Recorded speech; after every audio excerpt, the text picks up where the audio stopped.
Hey guys, we're going to get into the subject of quake or pressure sickness, and I'm going to say it right off the bat. Yes, there are those in the science community that does not believe that it exists. Um, they also don't believe that animals warn ahead of time. And then again, you got those who do believe that yes, animals warn.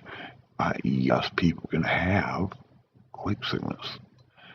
So it's just a matter of opinion. If you go onto the Yellowstone website, you go through the different articles on it, yeah, you'll see they'll say that animals don't warn. They have no way of warning, knowing that you know an event is going to happen. Like I said, that's their opinion, and they have every right to that opinion, as well as I do. And this just happens to be mine on these very subjects. I personally believe that, quake or pressure sickness can come in such a wide variety of symptoms. And I have known people to go out and they're running test after test after test, MRI, CTs, bone scans, PET scans. And, of course, those two, they're injecting you with a little bit of radiation. And of course, they do this. They're running a scan, and if it lights up, yeah, there could be an issue. But you also cannot go to an international airport without a note saying, "Hey, if the bells and whistles happen to go off, this is why I've had this injected in me." So yeah, think about that one for a little bit. The stress tests that they do on heart, they inject you with again some radiation, and you get on the machine and start walking, and you walk faster. Well, that these are common tests that are being ran on people with these wide variety of symptoms, and they're coming up nothing. They can't find an explanation as to why these people are suffering. Again, I've listened to people, and I paid attention to what they're saying. And so this is definitely an opinion, my opinion on quake and pressure sickness. And then we'll get a little bit into animals mourning. So I'm going to talk a little bit about some of the symptoms that I've noticed people complaining about. Definitely the vertigo symptoms, the ringing in the ears, migraines, horrible migraines, blurred vision, pressure behind the eyes, bone pain of all things, lower back, your leg bone, dizziness. And I've actually seen, and when I was in Tasmania, just before a quake would hit there, that people's actually fallen from the dizziness hitting them. You know, if you happen to be standing up and that begins to hit, sit down. That's the best thing you do. Don't fall. Don't let yourself get hurt. Sit down. A big complaint I see a lot is the ringing in the ears, and the blurred vision, and chest pain. Believe it or not, chest pain. But I gotta warn you: if at any time you're having chest pain, go seek medical help and let them rule out a heart attack. Okay, guys. The other one is joint pain and cramps in your stomach, and and it can be from mild to severe. It just depends on the person and probably where they're located compared to where the quake may hit. The strength of these symptoms. And I've seen people become extremely nauseated to the point that they're actually regurgitating because no specific reason. There's no flu, no other reasoning. So it could very well be pressure or quake sickness. Some people will actually begin sweating profusely without a real reason. Everybody else is chilled, to the point where they're having to put on coats, and these people are just suddenly, start sweating. And yeah, once again, guys, get that checked just in case. Let them rule things out for you. There are some that will start complaining of, the eye twitch, where it just starts twitching on its own, or a muscle spasm. Um, and we got those who will suddenly have panic attacks. They know something's wrong, but yet there's Doesn't appear to be anything wrong, but they're having a panic attack. And yeah, there are those who have a tendency to become violent. And by God, if you're finding yourself becoming angry or at nothing, and you got children, ask somebody. There's no harm in you asking somebody to watch your child for a few hours. It's better than taking your anger, which you have no reason, no understanding why you're even feeling that way, out on your kid. You know, so ask somebody. There's no harm in that. So like I said, you have these variety of symptoms happening, and some may be one, and some can have multiple. And the doctors ran every test in the book, all these scans of blood work, and they're coming up with nothing. And then either a significant quake hits or there's an eruption and you suddenly feel better. It's quake sickness, guys. But then again, I gotta warn you, on some of these symptoms, get it checked. Let them rule things out for you. And then when that quake hits or that eruption happens and you suddenly feel better, there's your answer. There's your answer. Now, I've mentioned before in a different video that I have a 12-year-old niece, and I'm going to call her by her native name, Rain Cloud. A couple years back, Chile had an 8 magnitude quake hit, and a week prior, this child, I'm telling you that she had such horrible headaches and stomach cramps and bone pain, and all she could do was sleep.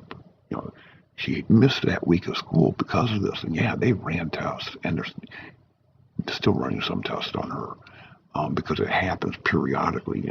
Usually the ones in Mexico and South America is what affects her.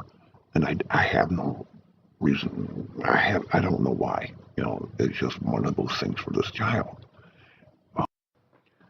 And yeah, it seemed like the closer that quake got, the more severe her symptoms became, to the point that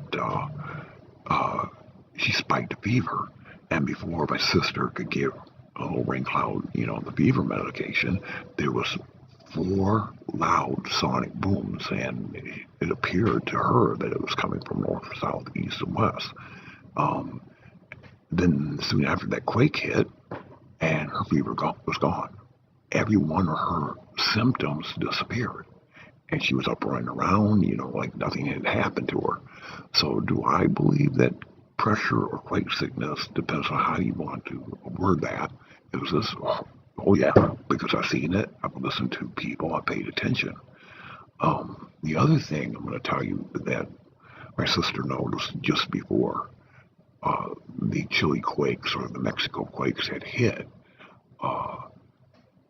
these bug swarms would come out of the ground, and she's seen them multiple times. And I've actually been there when that happened on a couple occasions. And yeah, they come out of the ground, and they had a downed pine tree, and they suddenly swarmed out of that. And it's like a little moth type thing that these bugs are, and they come up in this huge cone, and then they're gone. And then within hours, one of those quakes hit. So yeah, I definitely believe in pressure or quake sickness.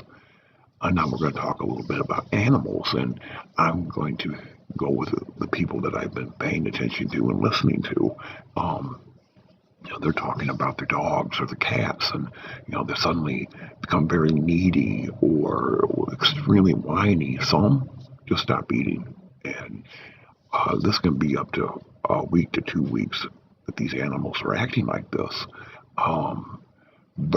Pet birds, suddenly hanging upside down and chirping, and doesn't appear to be a reason for this. Or not, get them checked, they're not sick. Well, okay, then what's going on?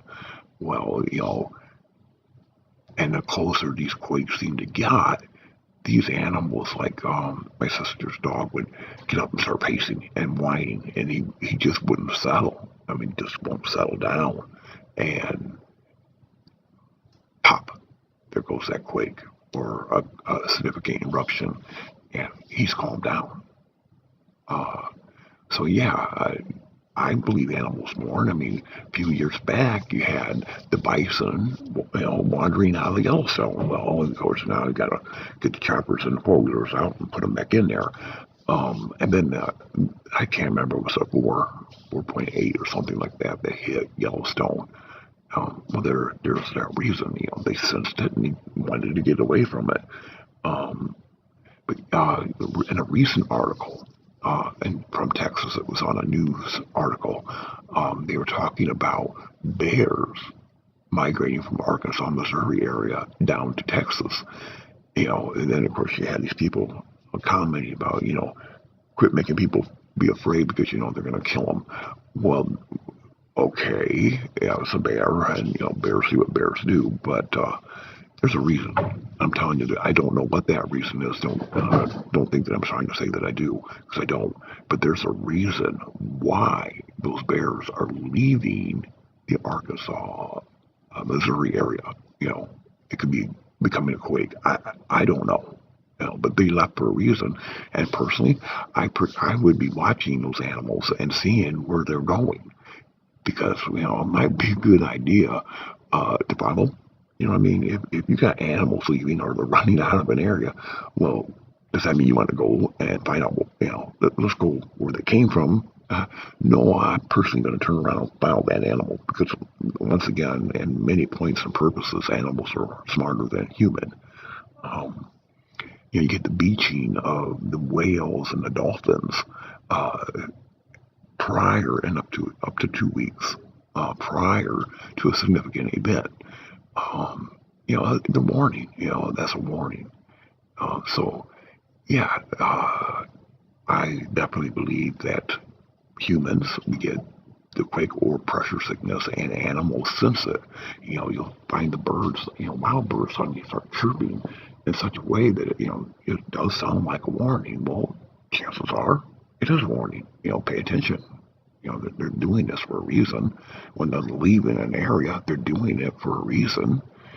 We may not know that reason at that time, but sooner or later we're going to know it. So, yeah, guys, it's like I said, it's a matter of opinion, and my opinion is listening and watching people and animals that, you can get a pressure or quake sickness, however you want to say it. And animals do warn, but you can take it or leave it. It doesn't really matter to me, but because once again, it's a matter, I think, how I feel about it and how the things that I've seen, experiences. And once again, guys, I gotta say this, I don't have a lot of time to sit around and listen to video. I don't listen to Dutch. I just don't have the time or the need. But I have gone through and I've listened to Mary Greasley's videos, and guys, I gotta say, she's good. She's very good. And yeah, I wasn't gonna say this, but I'm gonna say it anyways. Yeah, she gets a lot of bashing, and I've noticed this on other videos, if they're talking about certain subjects and or in groups that have certain subjects going on, and I don't like a troll, and I don't like the term, but some of that is trolling, because when somebody's that good, of course there's going to be somebody going to have to come along and say, well, let's put a little doubt in this now. But so yeah, pay attention to what she's saying, guys. And those of you in my group, pay attention to Joseph, because if at any time I thought he was saying something way completely off, I won't hesitate. I'll tell him, and he knows I will tell him. I told him that. But so far, guys, a lot of his is theory. He's making a hypothesis. Does he have PhDs in this? No, he doesn't. But he pays attention. He studies. Guys, he can say and do things that some of us can't. So pay attention. Pay attention to Mary. Pay attention to Joseph.